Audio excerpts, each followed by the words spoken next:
Hello, hello, and welcome once again to the Secrets of the High Demand Coach. And you are in for an absolute treat today because I have the one and only Carlos Davidovich, who was raised and educated in Argentina. And he's been living and working between Europe, the USA, and Canada for over 20 years, where he's become an executive coach, giving workshops on and lectures on neuromanagement, applying neuroscience in organizations and businesses. And you'll see that's a bit of an understatement because he's also the professor of neuromanagement in the MBA programs for places like University of New York in Prague, Czech Republic, at GEA in Slovenia. He's also a guest lecturer for the Masters in Leadership program at the Lang School of Business and Economics at the University of Guelph. I think I said that right. And a thought leader with the Institute of Coaching at McLean Hospital, Harvard Medical School affiliate. And Carlos, first off, wow. I mean, what a rap sheet here. You clearly know what you're doing. And so as I was researching for the episode, I just had question after question. I'm jumping ahead of myself here because I'm excited. But first, before we get to all of that, just add a little bit of color to this background for you. How did, all of these experiences lead you to helping managers to employ neuroscience in their work? That is a great question. First of all, I want to say thanks, Scott, for the invitation because I'm delighted to be here. It's a fantastic podcast. I did all my research as well. So congratulations for your work. How I get to this? First of all, I will tell you through an anecdote. I'm MD, and I worked as MD for many years. And today, it's not unusual that people ask me, hey, you're a medical doctor. What are you doing, coach? I mean, you must be missing your work as a doctor. And my answer, of course, thinking through time, is I'm still doing the same. Right. Because the final goal in medicine is to support people to heal in one way. And what we do as a coach is similar, maybe in a different realm, but it's similar. You need to support people to get better in whatever they want to get better. Medicine, of course, is signs, symptoms, and you give medication. It's a different, let's say, logistic. But in the end, the final goal is to support people to try to walk together through a path that will put them in a better place. I don't know if I was able to explain myself. That's good. So let's kind of pull these worlds together. We've got lots of folks who are founders, leaders, managers inside of organizations. They feel like they're running about 1,000 miles an hour. Why does this idea, how does neuroscience matter to busy leaders that are trying to lead their organizations forward today? You know better than me, Scott, that in this world of business, I would say the rational part of our brain is quite important because we need to make decisions, we need to analyze properly, and to arrive to the right directions. What I found out through my work is how much people need to understand better how the system works. I mean, it's like, okay, this is the tools that you have. Let's talk about the brain. And more you know, in a practical way, okay, don't get me wrong. This is not about to deeply neuroscience about neurons and those stuff. Now, that is not useful. But in a practical way, more we know about the tool that we are using every day is better. Because then you can understand behavior, you can understand reaction of people, you can understand how to approach them better in a more productive way. So what I'm trying to the business world is a way, I would say a doorway for better understanding, definitely for better doing. Yeah. So even just the word neuroscience is probably intimidating to a lot of folks, right? It's this idea like that's like, do I need to now, I'm learning all this stuff to lead a business. I feel most days like I need an MBA. Now I need to, get my doctorate. So, again, I love your ability to make these things simple. So do that for us. And specifically in this idea of neuromanagement, right? Employing neuroscience in management. What is that? And what's a simple step that we could take today? Excellent. I mean, neuromanagement is the best word because there's no other one. And it's just connecting two worlds, neuroscience and business. That's neuromanagement. But you say, I saw, I mean, back on what you say, because people say, no, come on, I don't want to complicate my life. I want to make it simple. And then what I say is it's exactly what I want to do for you. I mean, to make it simple. And this is not about understanding the core of the brain. No, it's not about that. It's about human behavior. Mm-hmm. And then for instance, all my workshops or lectures are based in regular business situations. And then that you can identify yourself with. And then I will ask, okay, what were the roadblocks or the barriers, whatever? What I can bring to the table is to explain you why. And to understand the why will take you to how to overcome these things. Yeah. In my coaching practice, what I always discuss with my clients is, okay, that's the way you explain X and Y situation. I will bring another interpretation. This capacity to change the perspective is already, I will say, a revolution in the brain, because many times we are so much one-track mind, we see things in one way, that when I say, listen, your brain, that part of your brain is talking now, so is looking for these results. Maybe it's not the most productive to you. Let's try to walk this different path. So in the end is showing the map, and then it's decision of my client to decide to walk that path, yes or no. Make sense? It does. So just continuing on that thought of being able to reshape, what is maybe an exercise or a way of communicating that folks can start to employ, just as they go about their day to day? Yeah, I like to. I was lucky enough to give a TEDx talk, and I present a model that I call metaphorically. As a leader, you need to first understand your internal team. And in which all of us, we have an internal, different voices inside. Everybody identify with us. Work on recognizing the different narratives. That is a nice work to do. And then I explain what are those characters about. One is, of course, the rational mind. That is very rational, analyze everything, following processes. But the most powerful, or the most, I will say, determined in our daily life are our emotions. We like it or not. For instance, human brain is not prepared to make 100% rational decision. Cannot. So then, I need to understand my emotions. So try to understand the language of your emotions. Try to understand the narrative. Another team member in our internal team, from our internal team, are it's an instinct. So fight, flight, or freeze. I mean, just kill or be killed. I mean, it's very black and white. And you see it so much in general and in the business world as well.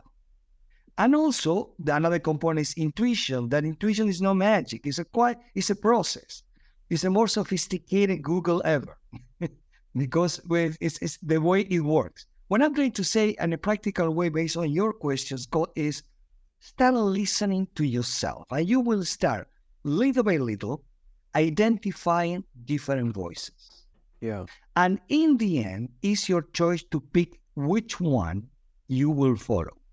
Make sense? Mm-hmm. So, but be aware that it's not about that this happens to me and I don't know why. No, wait. You can control that. You can be in charge. And more in control we feel better, of course. Better, that we can do better things in that sense. So then just listen to yourself. There's no other exercise. You don't need to do meditate. No, just listen to yourself. And you will start identifying those characters. And pick which one is the most helpful in each moment. Yeah. Because not always they are trying to help us. So that brings me to a question. How is it that our brains, especially when we're on autopilot, have a tendency to trip us? Where do they trip us up, and how does that limit our success? Remember that, just not to go deeper on this, but we have different brains, so different parts of the brain. Through time, today they are all intertwined, the brain is quite adaptive, but there is one that still is very powerful. That is the instinctual brain. and is the one that will trigger the survival mode. And it was useful to us for millions and millions of years because it was the way to be alive, to keep us alive. But maybe today it's not so useful. So take care. This is the typical saying, when you receive an email that you like or somebody saying something that you don't like, just count until 10 and then respond. That's the typical saying.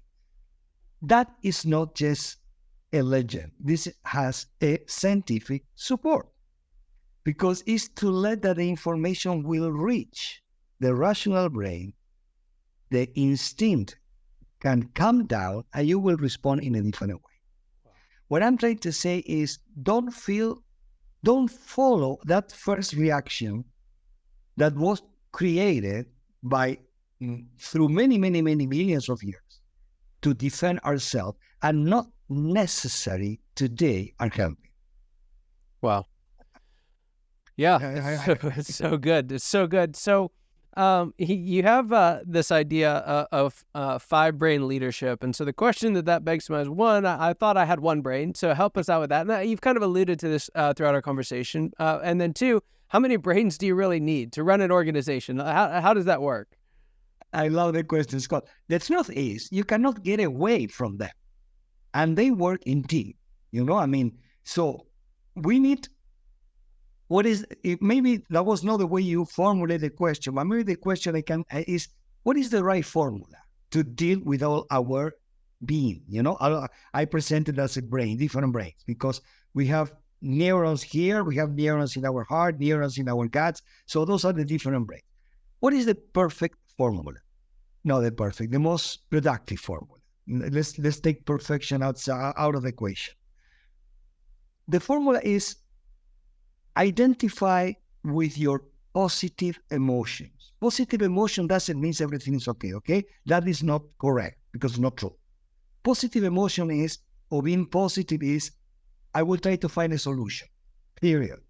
Maybe I don't feel okay, maybe I'm not happy, doesn't matter. But I will go for the solution and I will stop complaining or playing victim, for instance. So the formula is identify a positive emotion that will take the lead. At the moment the positive emotion is the one leading, the rational brain will give the best in the way to analyze processes because we are calm and then we can really rely on those analyses. Make sense? Yeah.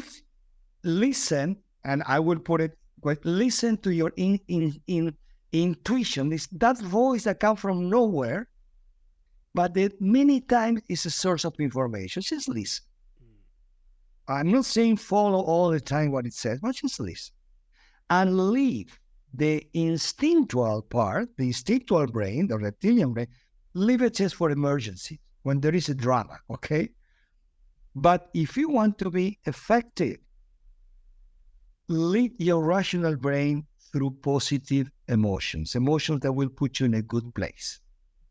And then you will take really the best of our rationality that is amazing, but also can be hijacked by the instinctual brain, and then it's not helping.